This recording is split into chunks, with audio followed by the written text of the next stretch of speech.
Welcome, everyone, to Tuesdays with Tim. Tim recently got married to 3 cartoon wives, according to the thumbnail. Yay! And so anything to make Tim happy.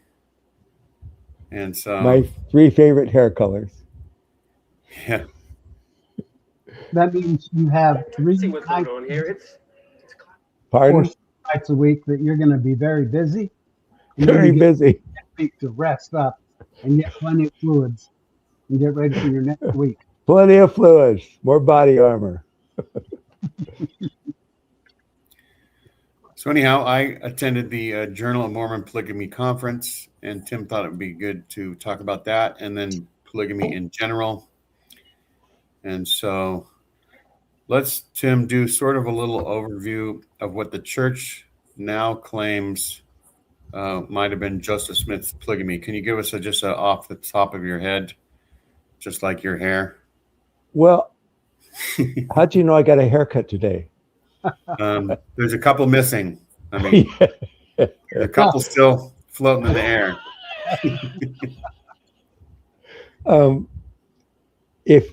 If I go by Richard Bachman, his thesis and his article, and I think it was Journal of Mormon History, it may have begun in 1831 or 32 when he sent them to the Lamanites to get wives from the Lamanites, right? So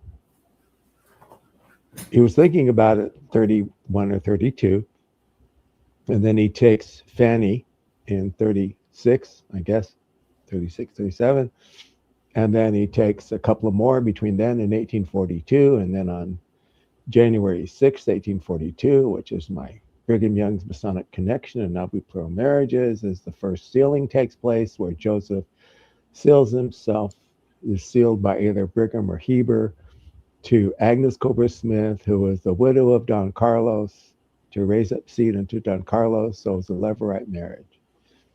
And then he marries other women after that until he dies in 1844. And he married between 35 to 40 women that we know about. And there may be more. I know that. What number was Emma Smith as being sealed to Joseph? 22nd or 23rd, where she got her second anointing. Yeah, I think it was 22nd or 23rd when she was sealed to him. I can't remember exactly. If you can't come in first place, it's always good to at least come in 22nd or 23rd. Right. Yeah. Right. Yeah. Anyway, so I don't remember who the last one was. But it was Emma, shortly before he was. And then afterwards, after Joseph's death, Brigham and Heber and Willard would go around to people's houses and seal them together. That is also my paper I give from Brigham's and Heber's diary, that they went around and did sealings. Some were plural marriages, polygamy, and some were not. Now, sometimes men were sealed together, right? Sometimes men were sealed together, yes. Yes. What? Wait. Time out. Why in the hell were men sealed together? They were adopted in to the family. That's when the sealings and adoptions came in. And everybody was adopted to Joseph Smith. You were sealed to Joseph Smith because Joseph Smith had the keys to bring people into heaven. And so everybody sealed themselves. That happened until the 1890s when, was it Wilfred Windorf or Lorenzo Snow changed it, went to sealing the families back to Adam.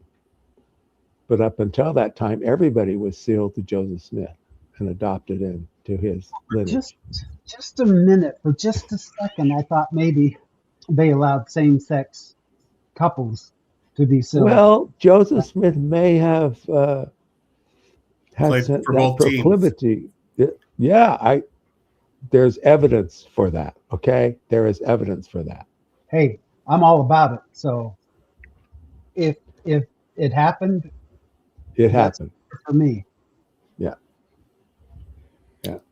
Joseph Smith, and then Peter Pan sexual. And then in 1850, what was it? 4 53, Looking out for 54. Lost Boys. Orson Hyde. Orson Hyde gets up in conference and announces to the world that we practice polygamy. And 1852. Thank you, 1852. Couldn't remember. And then in 1890, there was the first manifesto. And then in 1901, there was a second manifesto. And then finally in 1932, J. Reuben Clark and others wrote a third manifesto divesting the church of polygamy, because the last plural marriage took place in 1925 in the Logan Temple, and Mike Quinn is my source for that. So, and I can't remember where I read it. After that, like the fourth manifesto, I think in the early 1930s, basically said, if anybody does polygamy from now on, you're going to be excommunicated. Right. But we're going to grandfather all the current polygamists and let them have their. We don't want to break up any families. Well, remember, because everybody up through George Albert were polygamists. All of those presidents, Grant, George Albert, you know. You know, I'm surprised we have any female panelists in the show today, or female, you know, in the comments. I'm surprised there's any females watching, because I would have thought that with Dallin Oaks allowing them to be in Sunday school presidencies now, that most of them would have gone back to the church so they could have a chance at becoming Sunday school president. The Sunday school presidency lottery. Right. But I'm glad that we have them in our listening audience, because that would be boring if we didn't. Anyway, sorry. Yeah. Just throwing that in there. Yeah, I mean, Tuesdays are usually free for the Sunday school presidency. Yeah, show off your ring. My fiance made me a ring. That almost could be your superhero ring for Sundays. I know, right? I should get you a blue one and Jessica a, what color does she wear? Yellow? Gold, maybe gold. Maybe, yeah.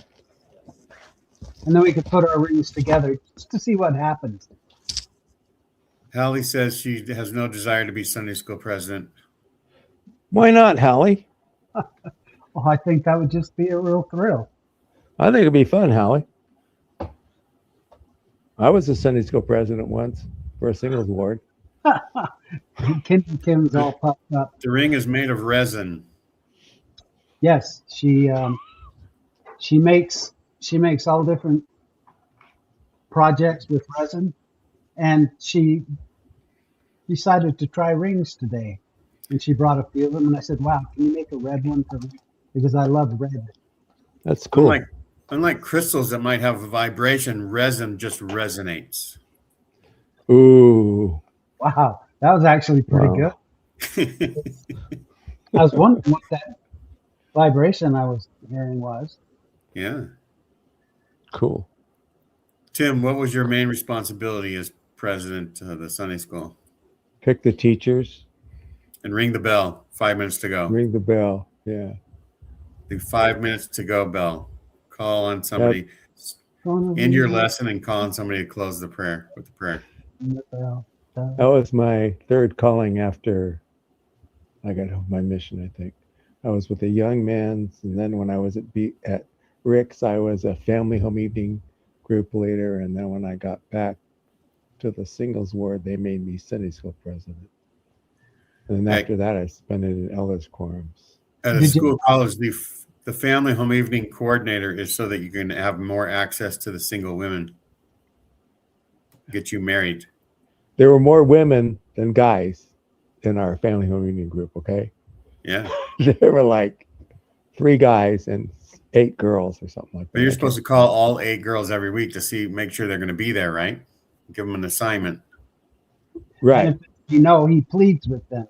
Please come. Did you memorize any of their phone numbers is what I want to know. At the time, not now, but. No, because maybe that was 1976. And Hallie says, do you think they'll let the female Sunday school president pick the teachers? Now, even Yes. a male Sunday school president, when they pick the teachers, still has to be approved by the bishop. So it's always got to be approved by some higher up. Some male.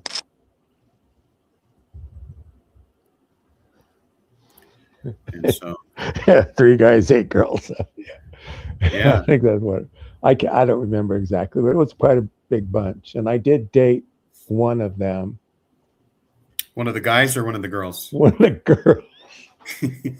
But not that there's anything wrong with dating the guys. No. No. Yeah, Unless we you're- went to a dance or something. Anyway. Yeah. We weren't supposed to date, but we got that. Maybe we were. I don't remember. So I had a discussion with Chat GPT about polygamy this afternoon. And first she gave the church line, and then I talked to her, well, what about the polygamy deniers? And we talked about how there were some discrepancies. But I had her list sort of the, what do you call it, the highlights, the keystone, the milestones. And let's see if I can scroll up just to read some of the milestones of polygamy. And Gene, you'll have to tell us a little bit about the convention and who you saw. Yeah. So let's see. It doesn't mention the 1830, 1 or 2 that Tim talked about. But it says in 1835, Joseph Smith is believed to start his first plural marriage, probably with Fanny Alger. 1841, publicly sealed to his first wife. 1843, he dictated the revelation in the Doctrine and Covenants that legitimized it. Now, it didn't get into the Doctrine and Covenants until much, much later, but it was supposedly dictated and then copied down by some scribes, right?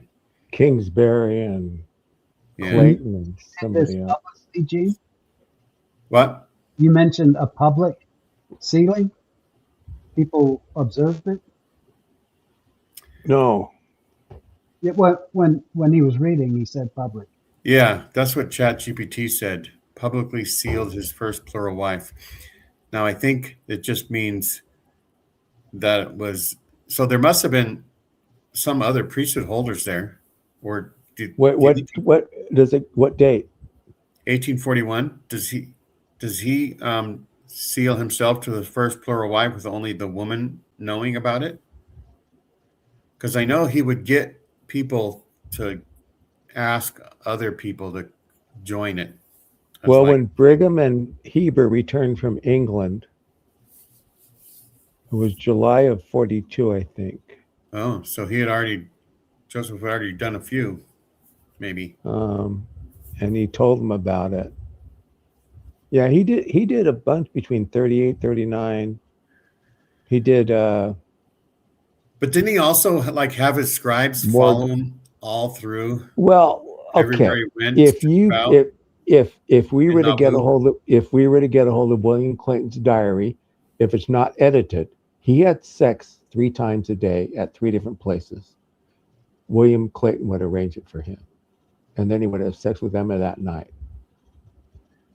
Yeah, and everybody thinks that General Bennett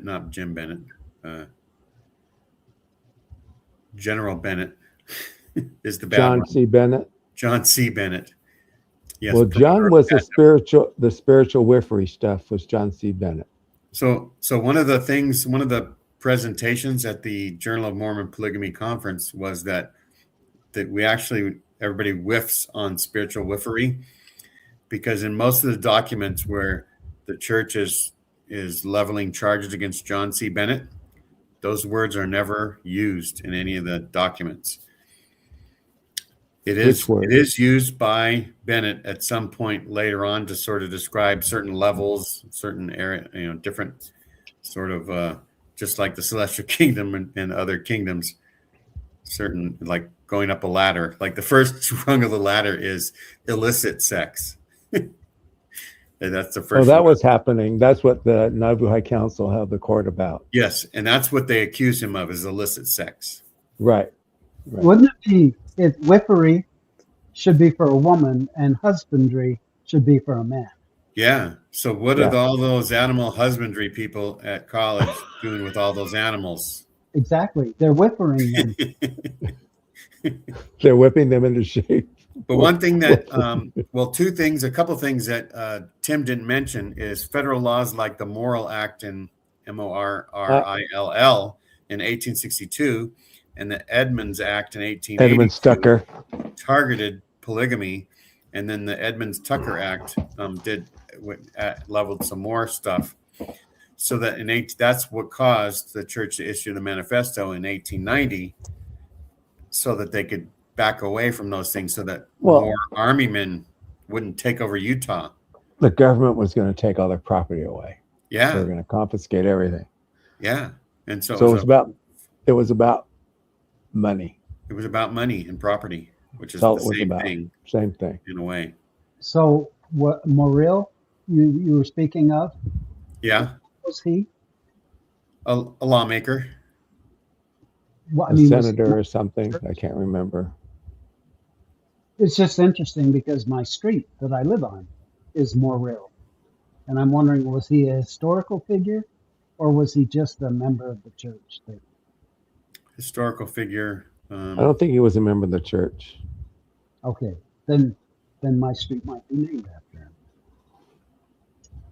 Who was it? Morrill? What's his name? Morrill. Justin Smith Morrill, Vermont representative.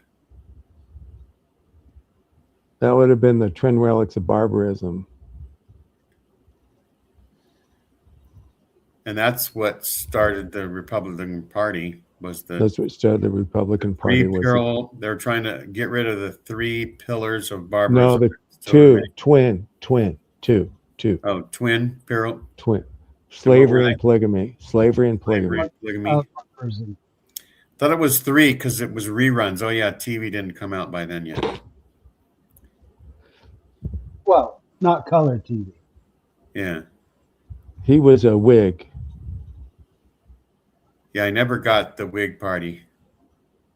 Well, the Whigs became the Republicans. Why didn't there become a fake mustache party develop in America at some point? If you can do Whigs. I know it's spelled a little different, but 1862 is the Anti-Bigamy Act, which targeted the church and the practice of pearl marriage. $500 fine up to 5 years in prison for crime of polygamy. And then there was Reynolds versus United States, upheld the bigamy law. So see, you could say, Gene, that was very big of you, and I could say that was bigamy. Gene, that was. He's on a roll. It was being around those polygamists, you know. Edmunds Tucker was when? Let's see. Edmunds Tucker Act was 1887. Okay. So I'm not putting up very many of the comments because I'm looking at other tabs.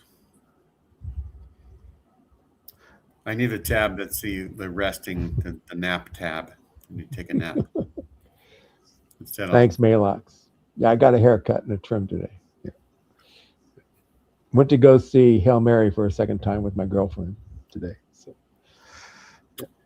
Is it Hail Mary is the name of the movie? Project Hail Mary. Oh. With Ryan Reynolds. Really great film. Great book, great film. Yeah. What's it about? The sun is dying from this disease, and there's one star that isn't, and so he goes there to figure out why it isn't dying, and he meets an alien, and they figure out what's going on, and I'm not going to tell you how it ends because it's a beautiful ending. I love the way it ends. He is a real hero in my book. At the end of the story, he is a real hero in more ways than one. But anyway. So this was the second annual Journal of Mormon Polygamy conference that I went to. Last year I went, and I know the co-founders. I've had them on my show. Tim doesn't think as highly of one of them as he does the other, but sometimes he has issues with both of their history. But anyhow, one thing from my perspective as a former believer is that the more you can say Mormon and polygamy in the same sentence, the better it is for the world. Now, you could figure out why it's better for the world. I'll let you. Who here, other than myself, is a product of polygamy? I actually have Randy is adopted, so in a way, he's a spiritual. I'm a product of unfaithfulness, spiritual sonnery. But as far as polygamy, I don't know. Okay, that's fine. Yeah. Randy, though, his original family comes from the mafia, so it's a higher level of Mormonism that Randy comes from. It's kind of like the celestial kingdom of familial order, right on earth. And so anyhow, I one thing that no matter what is that the Journal of Mormon Polygamy is promoting more scholarship. So no matter what, it's only going to give us more information about Mormon polygamy. Apparently the church is okay with Michelle working with the Journal of Mormon Polygamy because the idea of it is to promote scholarship, right? Where 132 Problems podcast was basically showing, hey, the church is not telling us the truth because Joseph Smith didn't practice polygamy. Until she went after me in my paper. And then what? She got it all wrong, but that's another story. We need to do that again. Gene, call Michelle, get her on, so we can watch Tim and Michelle go at it. I mean, yeah, well, that's the thing is Michelle can't do podcast appearances. She can't even. She got a letter. She got a letter threatening her, so she's probably going to get.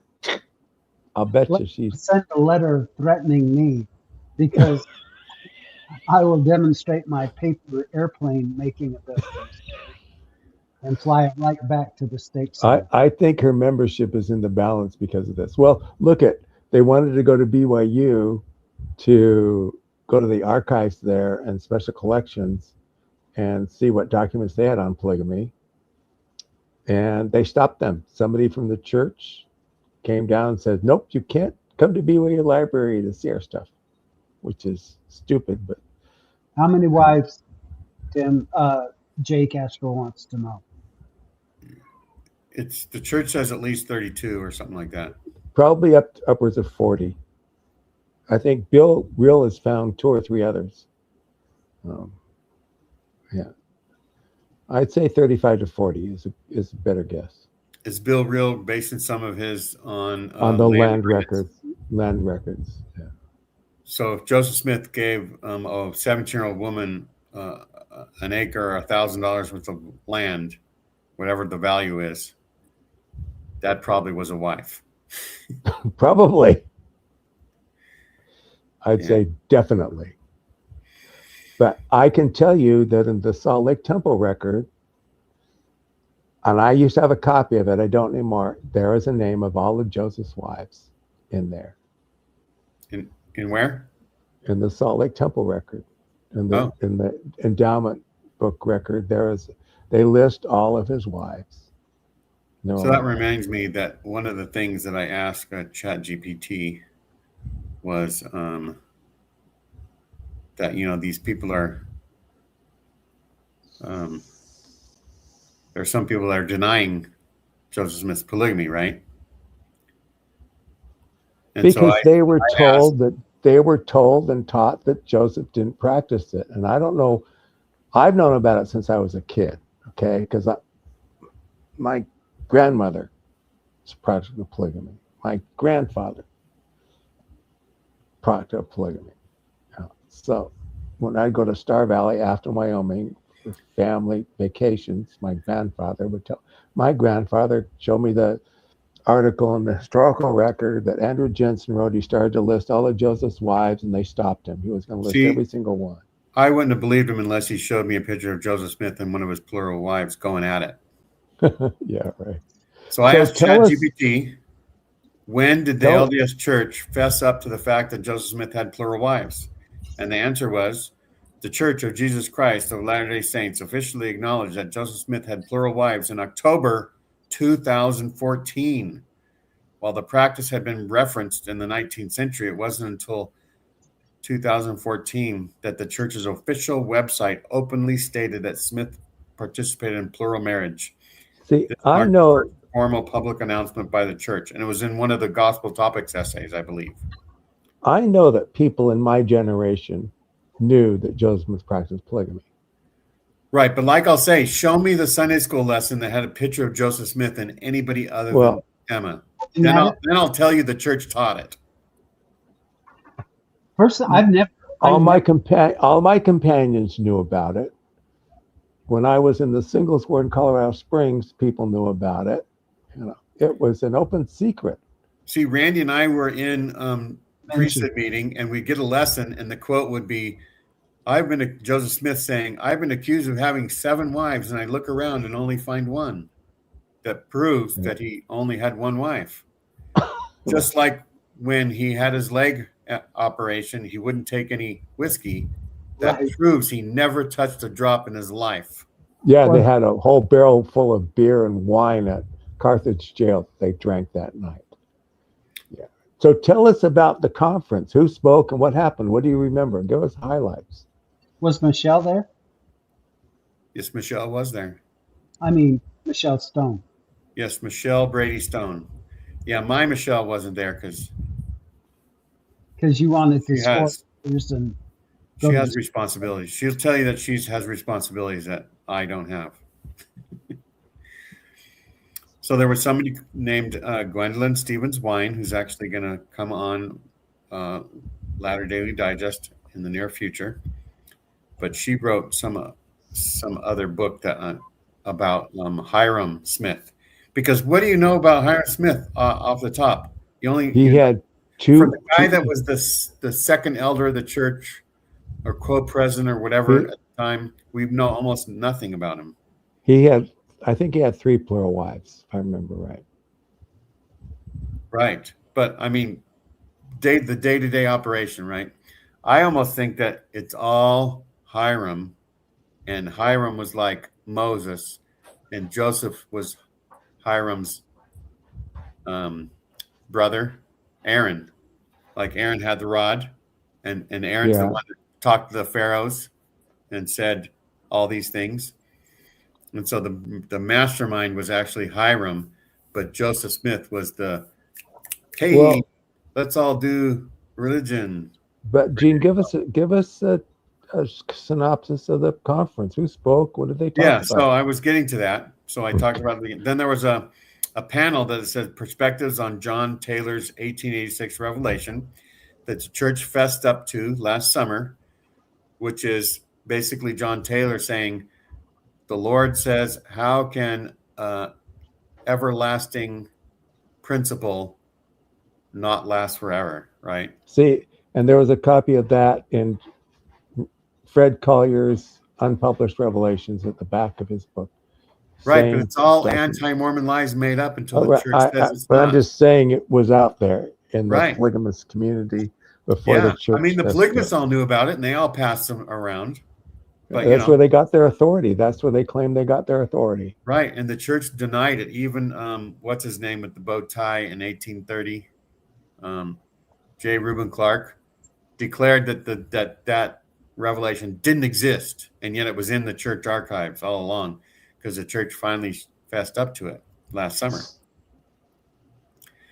Then there was somebody named Paula Kelly Harline that discussed what 6 proto-polygamous wives wrote about their motivations, housing, and marriage relationships. And so she talked about the highs and lows of what it was like for these women to be polygamists.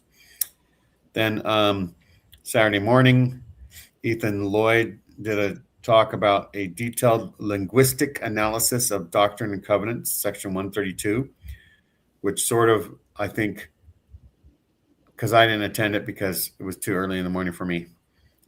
But anyhow, I think it I had. know how you are in the morning.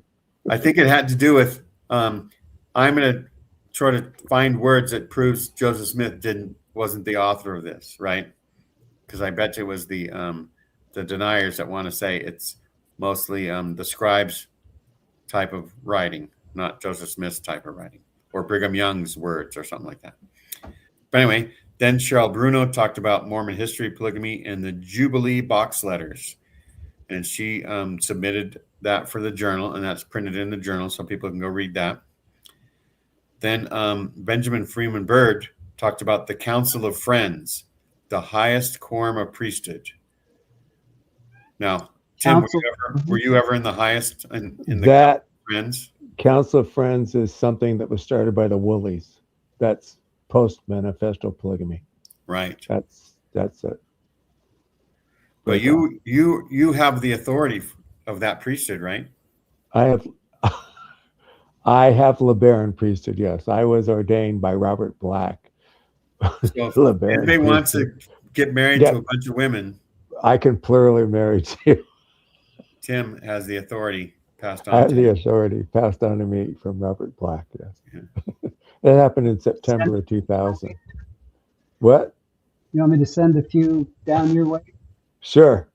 Okay. So then, Connor Boyack, are you familiar with Connor Boyack, Tim? No, I don't know him. So he gave a pretty thorough,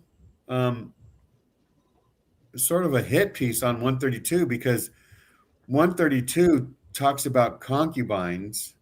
Yes. Nobody ever brings it up in any lessons, but he shows how concubinage all throughout the Bible has a specific meaning and is totally not a God thing. Yeah, he did a presentation Sunday morning. I think I saw that. I was going to watch it, but I didn't get it. Maybe I'll watch it tonight.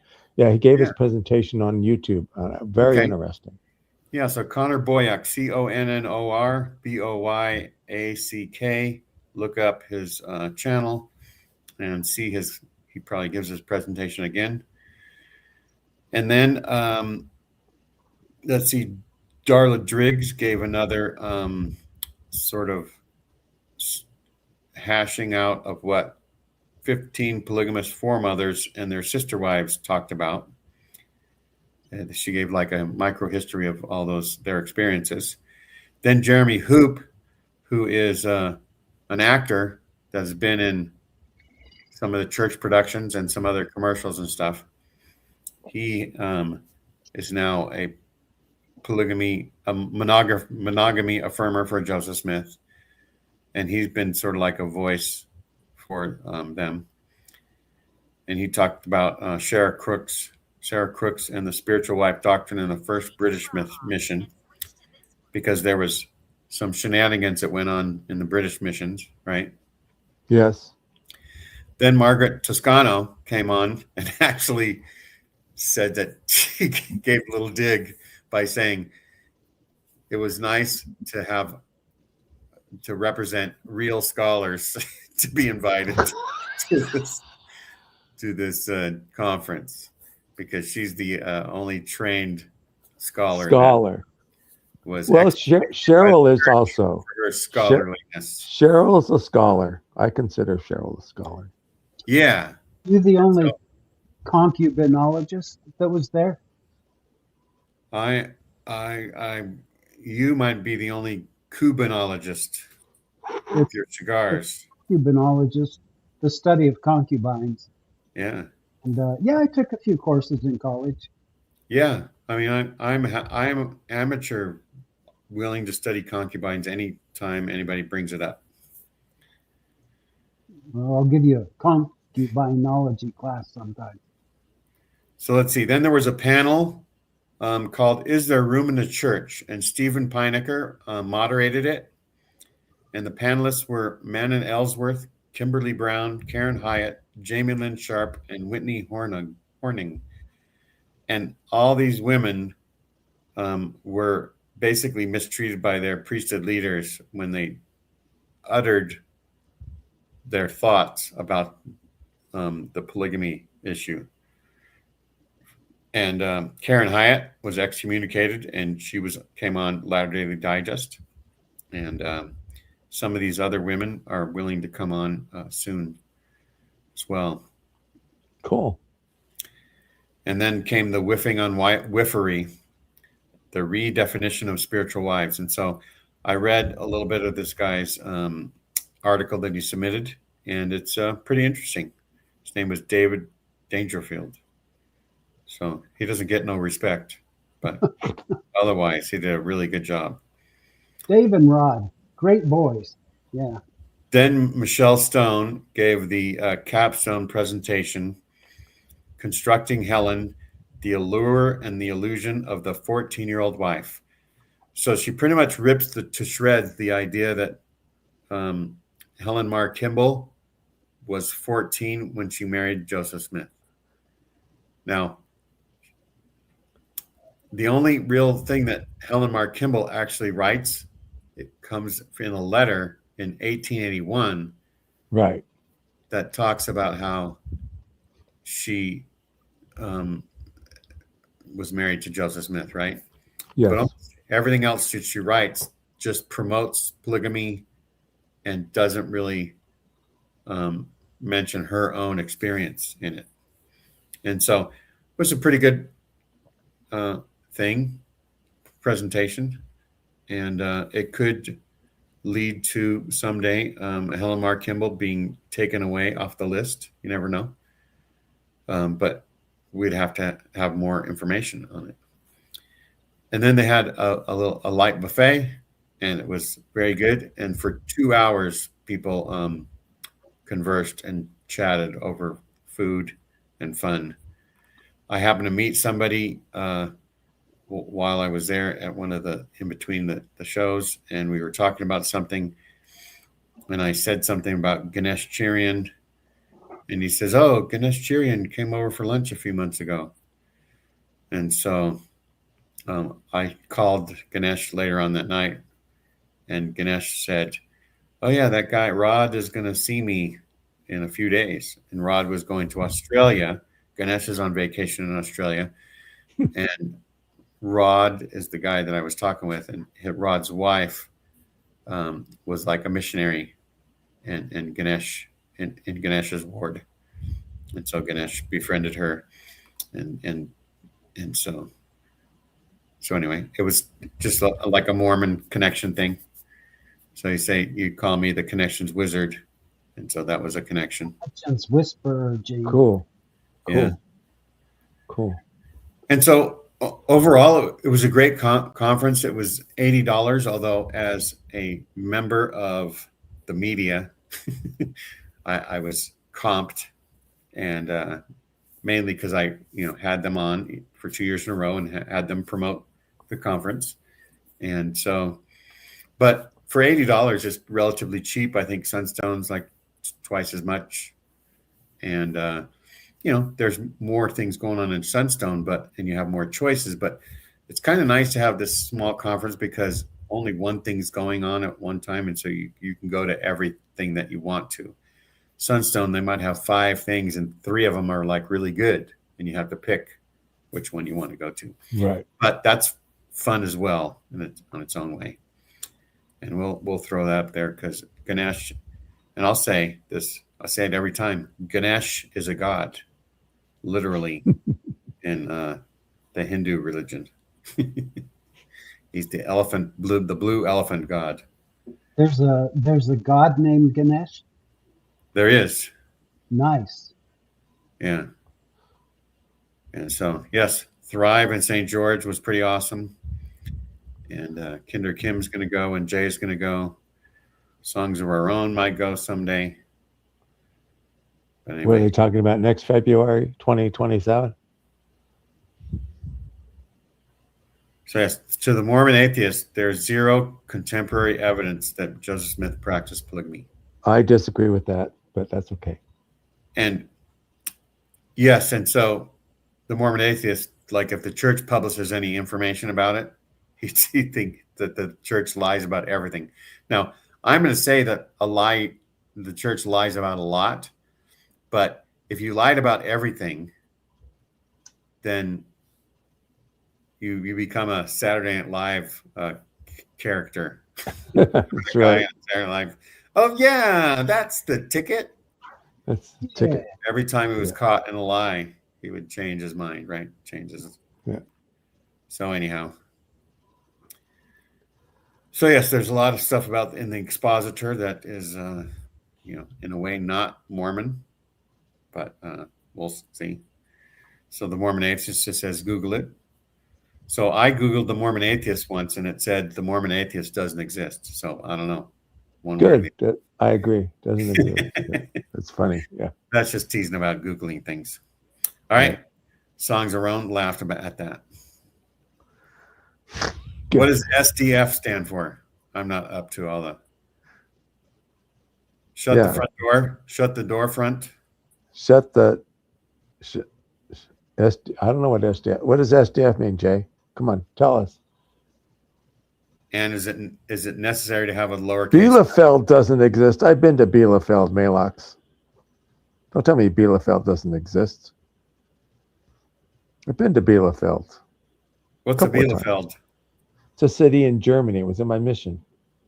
It was the center. It was the district center for the Paderborn and Detmold branches, and Herne and Hereford and. Oh, I see. Just saying. SDF photo dude had said some things, and so he was just saying SDF as SDF photo dude instead of writing it all out. Okay, whatever. I don't know. That's right. No evidence Tim exists. Even though I've been there. Yeah. I've been to the city of Bielefeld. I've walked the streets. I've ridden at streetcars. And my background keeps falling down. Damn it. Oh, Jay Castro, congratulations on your recent activation. Is it hot outside? Today's temperature was in the 80s, I think. Jay. What does Jay mean that he just activated, Randy? Jay Castro, I don't know. I have no idea. She said she just activated. Oh. It only got up to 79 today, Jay. Yeah. And I consider Jay a masculine name, but it could be both. Jay Castro is not a man. Okay. Jay Castro is a female. Really? Okay. I think. Pretty sure. Ich weiß nicht. So, it's Mary Goff. Advice for snakes. That's what I used to say. That's my German. I don't know. Okay, well, it sounded interesting. I wonder if Michelle is going to get axed because of it, which would be a shame. But she was warned and she knew, so we'll see. Oh man, no wonder she hasn't accepted any of my invitations for a date. So it's another Jay Castro that you're going after. Oh, Randy. Okay. Thank you, Jay. I thought he was a man.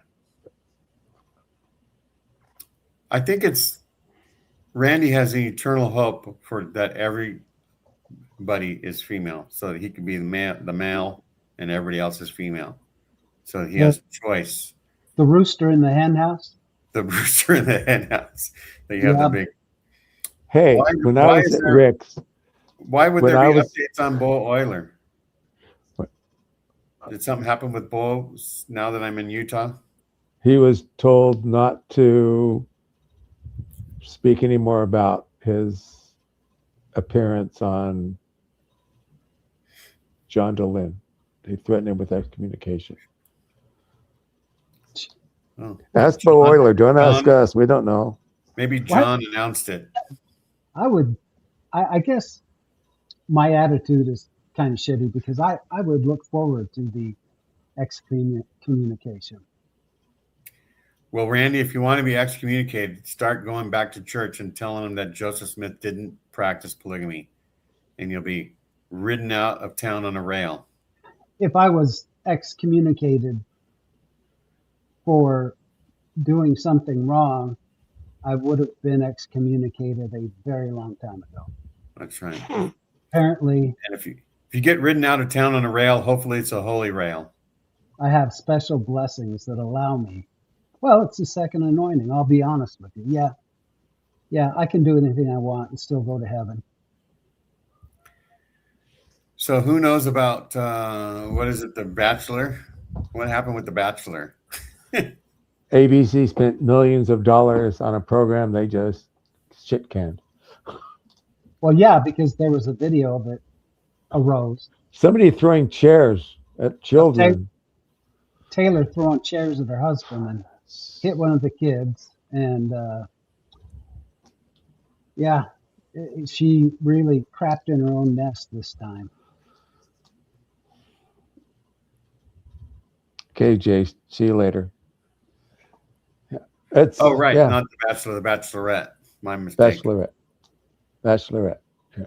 Randy's always trying to feminize people, and I'm always trying to She masculine. has 3 children, and she got in trouble when her husband, her boyfriend, whatever the hell he is.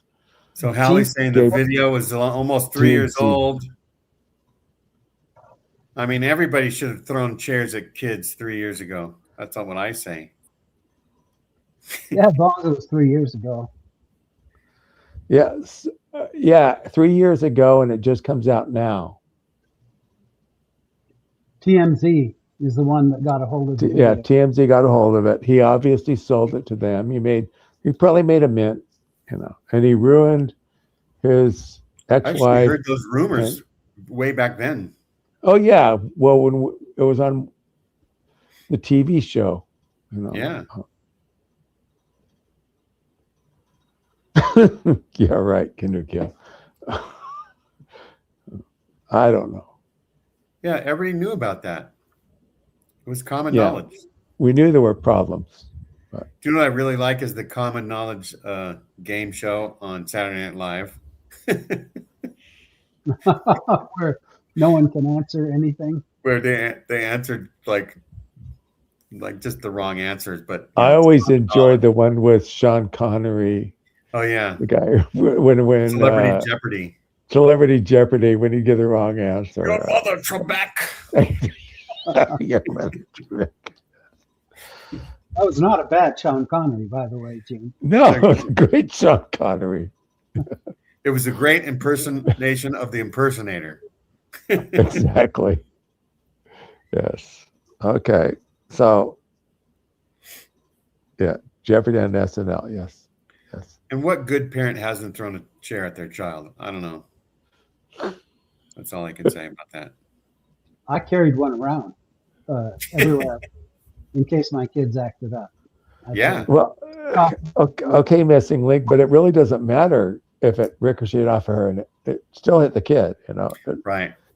But once taking off your belt became a child protective services thing, what's left? Just chairs. Well, look at all these shows look for people who are on the edge, okay? Look at, I worked in the industry. I sent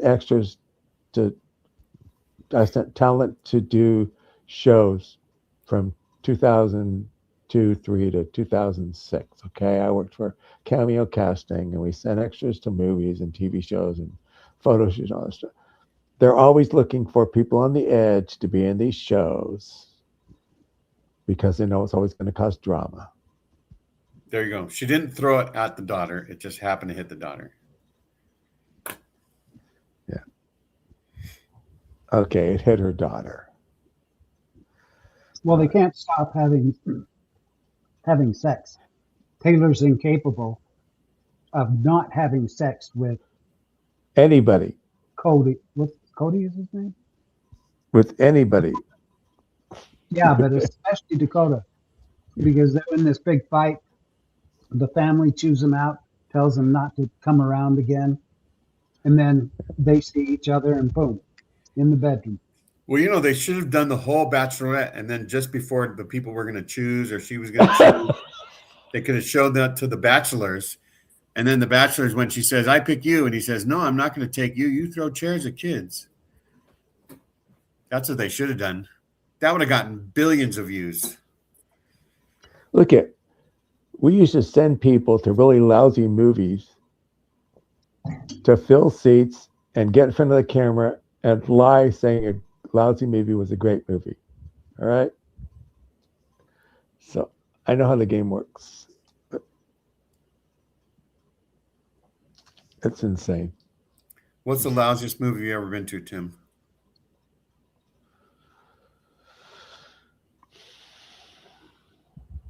Or just pick a lousy movie. Oh, there was one I saw. I can't remember the name of it. You know the secret cinema that they do at the theater here every month. Well, once a month on Monday or two. I saw a really lousy one a few weeks ago. I can't remember what it was called.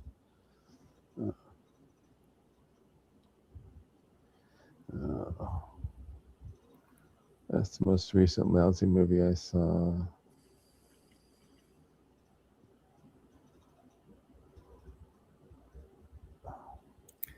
Okay, here's another pitch for Hail Mary.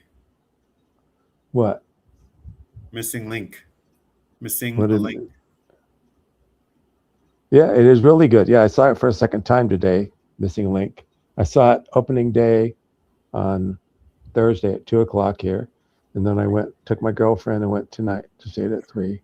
So when you see it a second time, what are you trying to look for things that you missed the first time around? Always.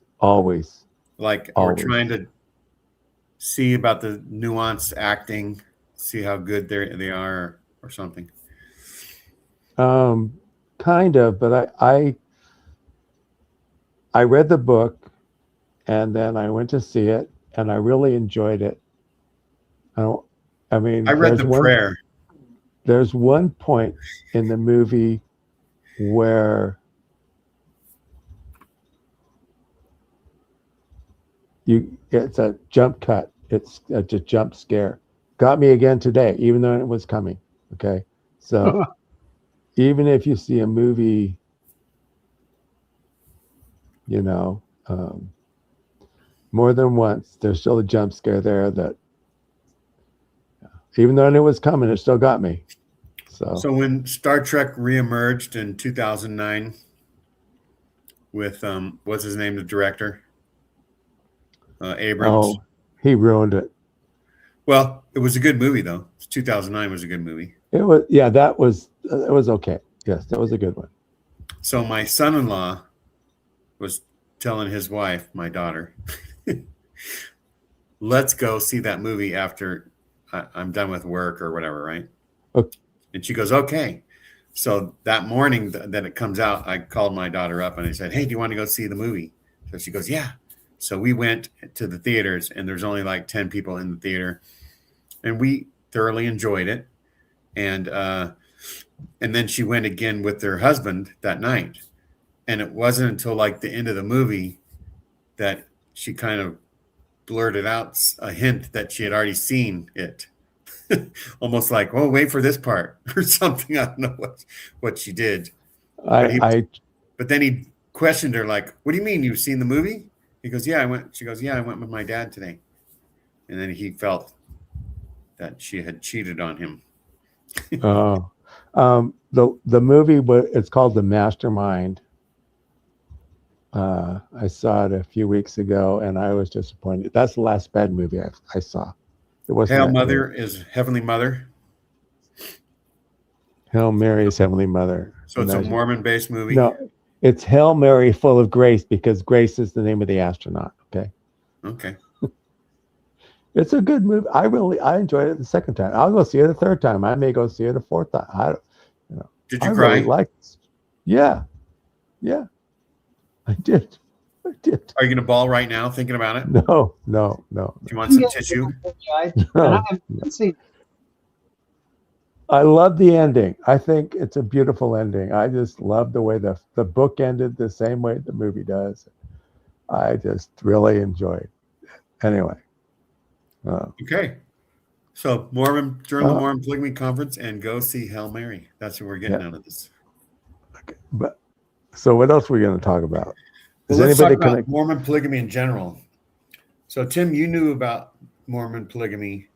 And I remember the crotchety old guy in the back of Elders Quorum that wasn't ever good enough to become a high priest say, polygamy is coming back. Jesus Yes. can't return Yes. until the restoration of everything happens. My friend Dennis's father, who was not a member of the church, he told us he would join the church when polygamy came back.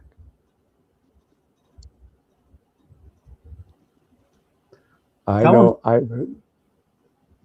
know somebody who was when it comes back. Well, Randy, I Tell him. remember, huh? Tell him it's back. Guess what? He's been gone for Film his years. baptism and then surprise him. He's been gone for years. This is my friend's father, Dennis's father, Ray. He was a prop man for Perry Mason, all kinds of shows. And he smoked a cigar. Dennis's mother was a member, Sadie, and we would talk about polygamy. 11 or 12, 13 when we were playing and stuff. Anyway. If I had $1 for every guy I knew that was a prop man for Perry Mason, I'd be broke. Oh, hey, he was that and the Invaders and some other stuff. He had a rolling tool chest full of guns and props and magazines and stuff they used on the show. And when the show ended, he brought it home, this big orange rolling crate. I'll never forget that. And when Dennis and David and I would play and Jerry would get, what guns are we going to use today? And we'd always put them back, you know. They Ask were Alec just, Baldwin if he enjoys that. ask what? Alec Baldwin about playing with prop guns. These guns were just, they were just molded out of pot metal. They weren't real firearms. They were just, no, they just looked like it, you know, like a brief shot. They weren't real. They just took a gun and they made a mold and they made it out of pot metal. So here's an interesting factoid about Mormon polygamy. Is apparently on Wilford Woodruff's like 70-something birthday, he wanted to all these women, to women who had gone on before him, right? So he wanted to be sealed to them. So on his there needed to birthday. be proxies for these women, and so he wanted a whole bunch of like the youngest temple recommend holding women to come and be the proxies. Yeah, they're like 20 or 30, if I remember right, something like that. And so that he could hold their hand across the altar and hold the flesh of some young girl while he was being sealed to someone else by proxy. Yeah. So Well, I'm going to be 70 pretty soon. Maybe I'm already there. Michelle will let me do something like that. Wow. Cool. Yeah, Gene, you're right around the corner from 70. Yeah. I remember when I was a kid, like a little kid. So Kinder Kim, this is when he was alive. But go ahead, Randy. When I was a deacon, I would look up at the priest blessing the sacrament and I think, man, now that is a grown-up. But then I would see missionaries on their mission. I'm like, that's a grown-up. Now they're all kids to me. Right. You know, even college students are like kids now. What the hell? Youngsters. People that retire now are like kids to me, Randy.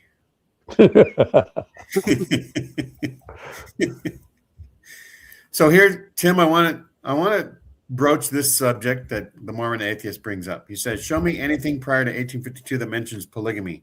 Anything, right?" Now, the there were Book of accusations. Anointings, the Book of Anointings, the Sealings and Adoptions, the So Nauvoo things that Temple don't have to record. do with Mormons. He doesn't trust anything the church comes out with. The church could have reconstructed the Book of Sealings. Well, didn't they practice polygamy in the Old Testament? Yeah. So Yeah. that's prior to 1852. You're calling the Old Testament prior to 1852? Sure, you bet it is. 1,000 So anyway, or more years. But here's another tact I want to take. Okay. Tim, you weren't born yet, but there was a secret government program that developed the atomic bomb. In fact, there was a number of secret programs. The Manhattan Project. The Manhattan Project. Was the Manhattan Project listed in anywhere in any historical document prior to 1950? Yes. Government documents, right? Yes. All the documents they wrote about it. But there weren't contemporaneous public newspaper articles about it. No. So see, the government in this case would be just like the Mormon Church. You can't trust anything the government says. They could have recreated all that. So the only way you could say the Manhattan Project was real is if a newspaper talked about it. Right. Okay, if you're going that tact, okay. Yeah. So if it's just the government talking about it, they could just make up the fact. And when did we finally know that there was a Manhattan Project that was public? I think it was the 60s, but it could have been earlier than that. Yeah. So that's pretty amazing. And that's way more people keeping a secret than just the, I don't know, couple hundred in Nauvoo. What were you saying, Randy? Oh, I knew about the Manhattan Project when the movie came out. There you go. And so that's just a thing, but just like the Epstein file stuff as well. Who's other than Epstein? Who's in the Epstein files the most? It became public knowledge on August 6, 1945, when they dropped the bomb on Hiroshima. And did they announce that we through the project we developed? It was in the papers. Yes. Okay. Yeah. But they didn't know the extent of everything. 130,000 people kept their mouth shut, so they were unaware of it. Well, I can give you an example with my Credible Sport program, the second planned hostage rescue mission that was known by a number of other code names. And it wasn't very well known until I gathered all the documents and evidence together in the videotape and produced it. And this is for what? Who remembers what happened in November 1979? Deep Throat. In Iran. The takeover of the embassy? And American embassy. And then there was a hostage rescue mission in April of that year, April 24th. Randy didn't know about it until the movie came out 3 years ago. And then shortly what was the name after, of that movie? It had Batman in it. The Batman nobody likes. Michael Keaton? No, the Batman that nobody likes. You're talking about Jen. He's married to Jennifer. Not anymore. But yeah, Argo. Ben Affleck. Argo. So Ben Affleck actually did a good job in Argo, right? Kind of like rebuilt his career. He cheated a bit with the facts, but yeah, it was okay. Yeah, I mean, he did a good job at the. He did a good. Yes, he won an award. Yeah. Okay, so I'm at Lockheed. All right, and I made 1979. 1986. Okay. And I make a copy of C-130s. I'm an airplane nut, okay? So I like C-130s, and I made a copy of all the C-130 serial numbers. I had a list, and next to them was Rivet Fire, and all the programs I knew. It was one that said Credible Sport. And because Tim's curious, Tim goes, "What is this?" I can't tell you. What is this? I kept asking people. Then one day I ran into my Fred Moore. He was on, when I was on Gunship, he was contracts. And I said, "Fred, what is this?" And he says, "Oh, they were going to take two C-130s. They put 30 rockets on them, and they were going to take off, land at the soccer stadium across the street from the embassy, and arrested the hostages. They were going to do it in October of 1980. It was planned right before the election." I said, "Really?" So I started to write letters. I had a huge notebook full of all the Freedom of Information Acts I wrote over the years. And then finally I got a hold of Vince Margolonas, who was one of the test pilots, and he sent me the videotape. And then other people sent me more tapes and documents, and I gathered all this stuff together, and I sold it to the History Channel and Discovery Channel for their program. What? But it wasn't until I pulled all the information together that the public knew about it. Took me 10 or 15 years, no longer than that. Took me probably 20 plus years to get everything together to do that. Yeah. So all it takes is research. So nobody wants to come on the show? Yeah, he went for director. That's right. Section 132 wasn't made public. No, what? Okay. Here comes Jan. Oh.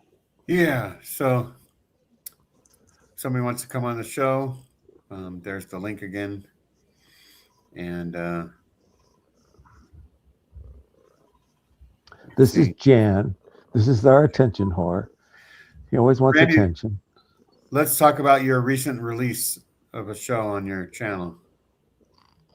Oh, yeah. I just released a show today.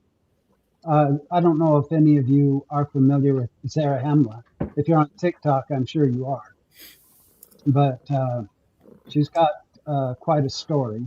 She was abused by her father for right up until she ended up leaving home. Wow, that's sad.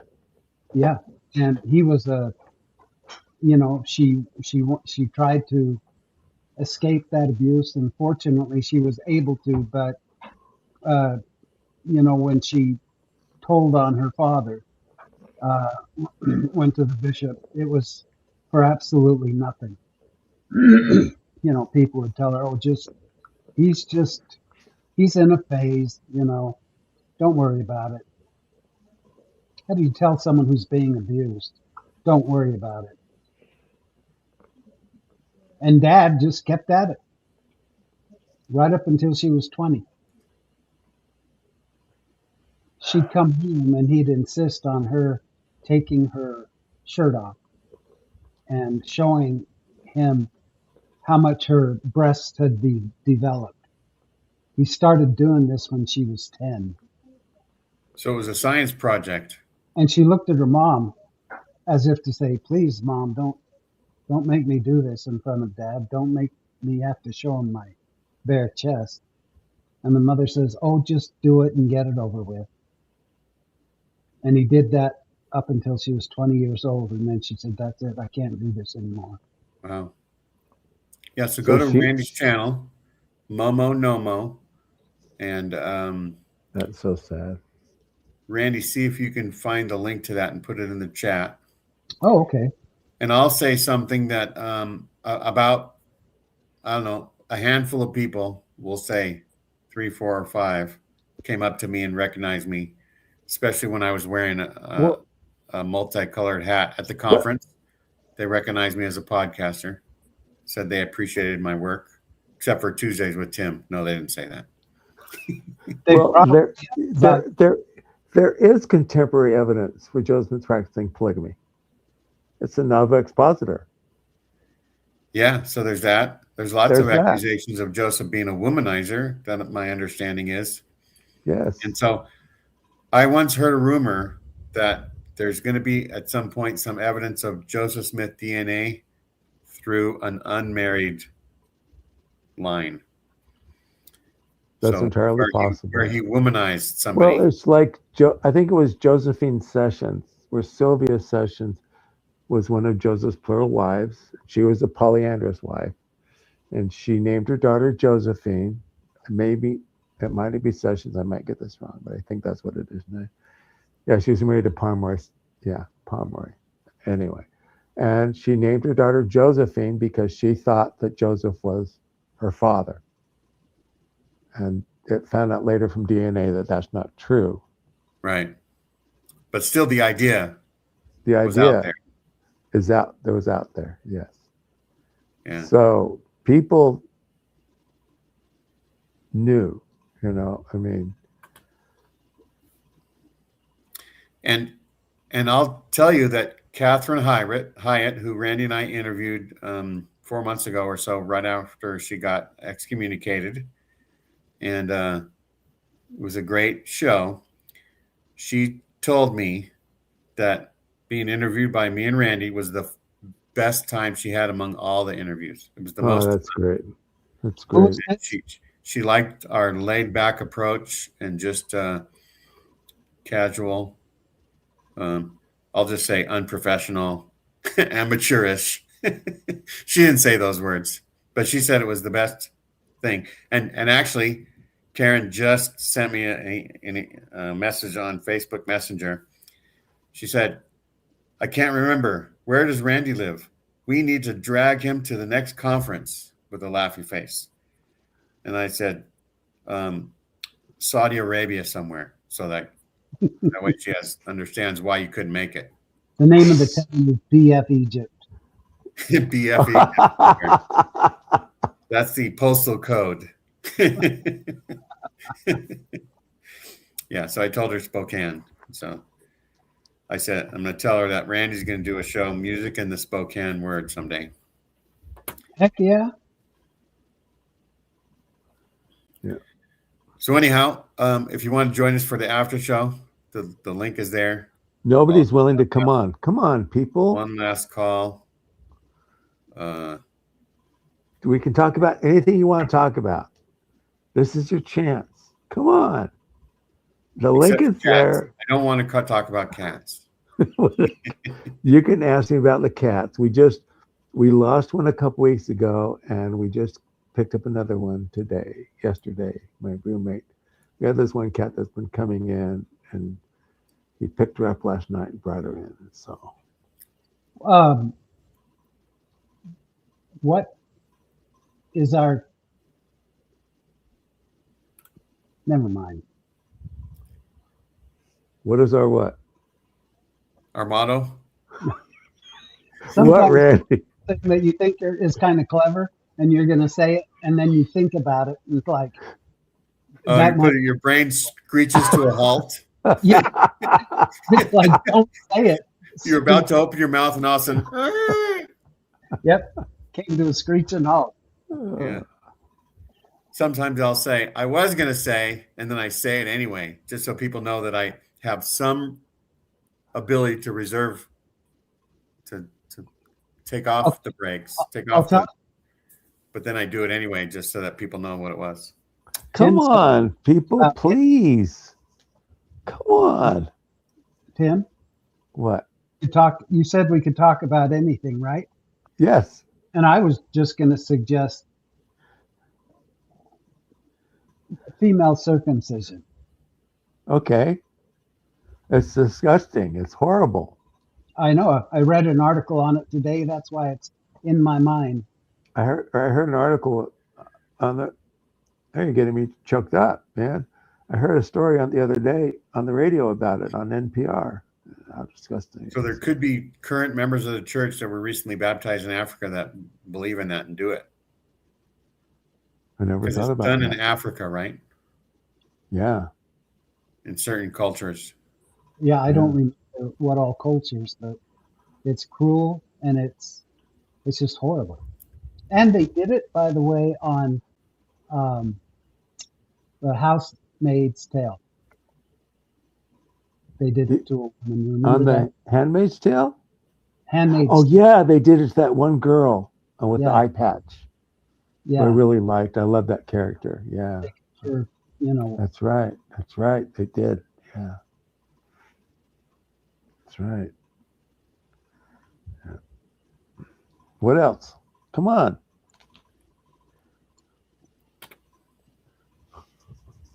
So nobody's willing to come on. They're afraid of you, Tim. I will be nice. I promise. Hey, I'm in a good mood. I saw, this movie is a feel-good movie when you need a really feel-good movie. That's why I enjoyed it so much when I saw it. That's why watched it twice, and I'll probably go back and watch it again. I mean, I love the book. Yeah. Well, that's cool. Okay, come on, guys. Come on. Even if you have hiking hair, I don't care. My son was not at the Oscars, by the way. Oh yeah, what was the story about that? He was in Japan working on a movie. Oh. And yeah, Netflix actually hired him and wined and dined him in Japan. He was doing for a movie that's about to come out. And trying to remember the name of it. It's like, we'll tease everybody. You'll come out with the name of it when you're good and ready. now I have to find it.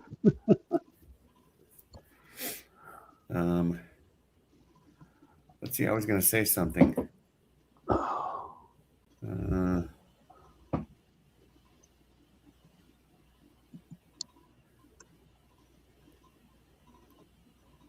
Tim is just too handsome. Might be AI. Yeah, Tim. How do we know if you're real?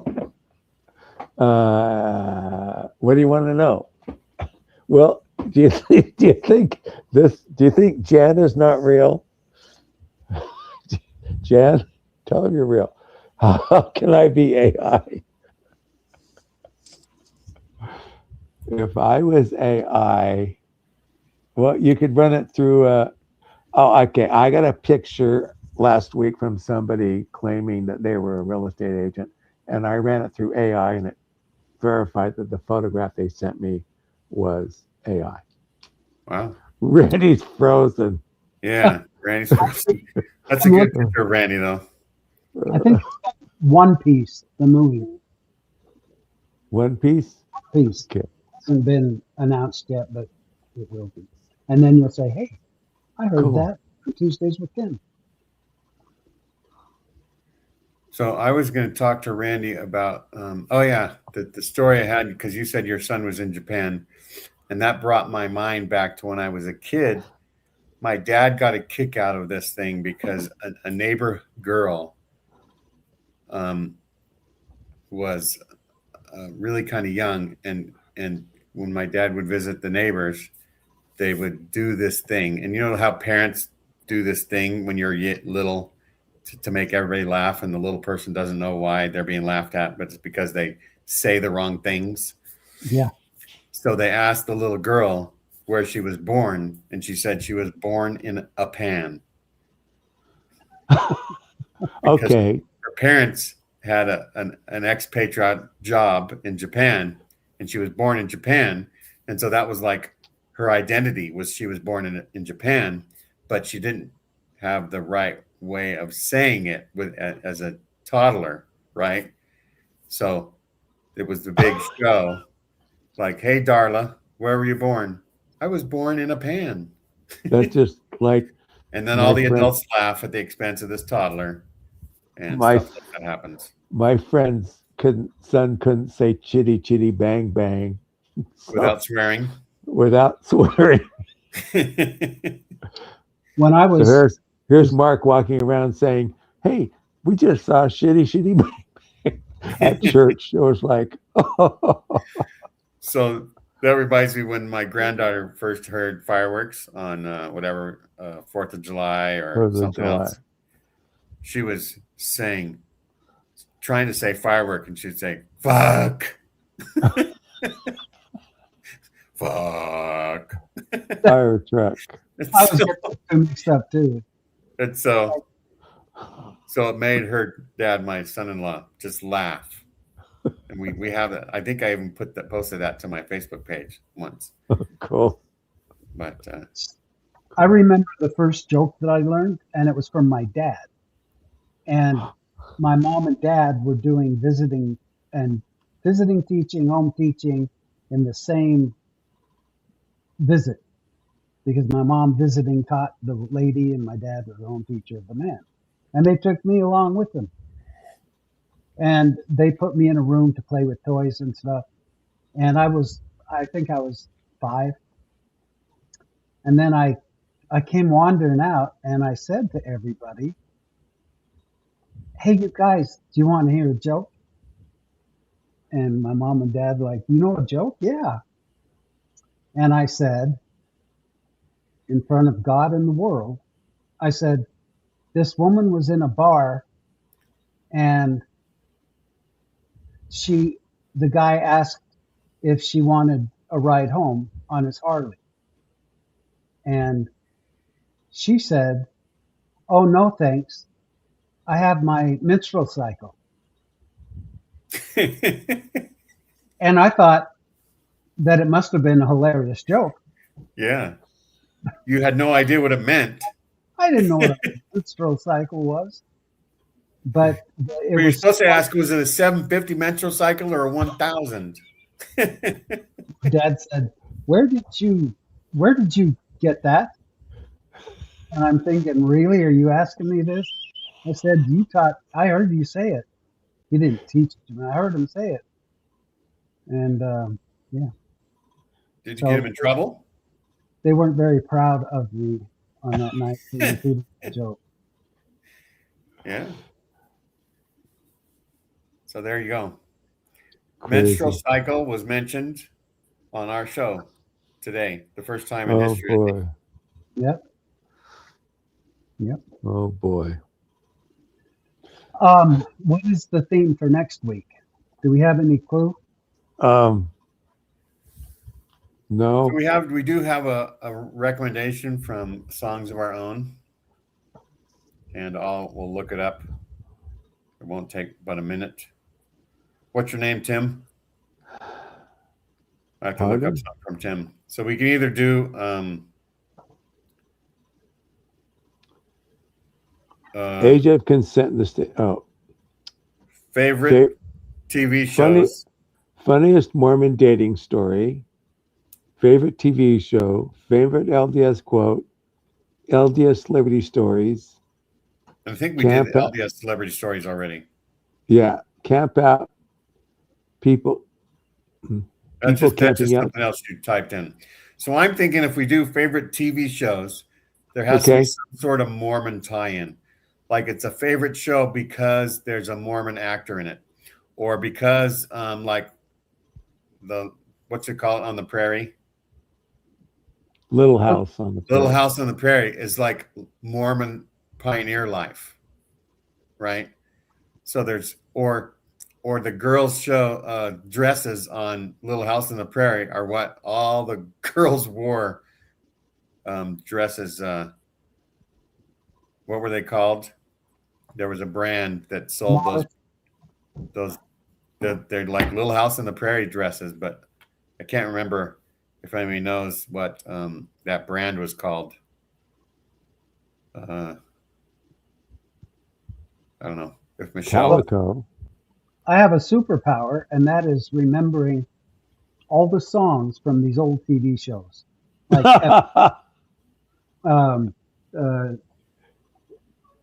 Petticoat Junction, Beverly Hillbillies, all these, Green Acres. I still have all those songs. That's because they were a good earworm. Yeah.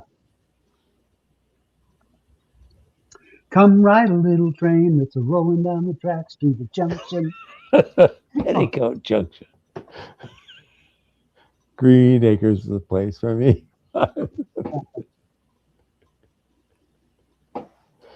Yeah. Okay. All right. Okay. Cool. So nobody wants to come on. So yeah, Last call. thanks everybody for watching. If somebody Thank you happens to for come being on in the here. after show, we'll say hi. Yeah. We'll stick around for a few minutes, and we'll see what happens. Let's see.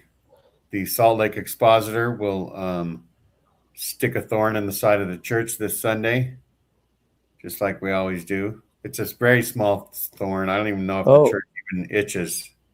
Talk about your show on Sunday that we did. So we wait until Friday to determine what the title of the show is so that we get a full news week in. And so it comes, usually we get the thumbnail done on Saturday sometime. So I don't know, anything Mormony news so far this week? Try to give ourselves 15 minutes to do all the research and Mormon news. Yeah, we want to have enough time to prepare. Oh, let me tell you, it's going to be a good show this Sunday. I don't even think we should tell them what it's about, Gene. You know, no matter what, it's sort of like when I would work at doing the change for Stanford, and I'd say, "You want to go to a game and take somebody's place?" And they'd say, "Well, who are they playing?" It doesn't matter who they're playing. It's big league, college football, NCAA Division I. It's going to be good. And our NCAA Division I person is Jessica. Oh, right. Yeah. Jessica, we have to rein Jessica in. That's how good she is. Yep. So we can ask Kim, do you want to come on the show or the after show? Thumbs up if you want to come on the show. And I can't see you have to do it near your forehead. Thumbs down. So thumbs down. We need to see your face, Oh, Kim. Weirdest Mormon potluck dish. I like that, Hallie. That's cute. Okay, give us some more suggestions. Okay, so we could do like Mormon culture. Yeah. Right? Okay, well, next week we will ask for some more suggestions since we're going to. So go ahead, Kim, nod if you want to come on, or shake your head no if you want to do the after show. Or just go away. She did more than that, didn't she? Hey, I think we should call next week's episode "Funeral Potatoes." Yeah. No. That could be about all the culture of Mormonism. I thought we're going to do favorite TV shows next week. Yeah, we'll do favorite TV shows next week. Favorite TV shows next week. And then we'll do funeral potatoes the week after, or unless something else comes up. All right. Yeah. We'll talk to you later. We'll see you.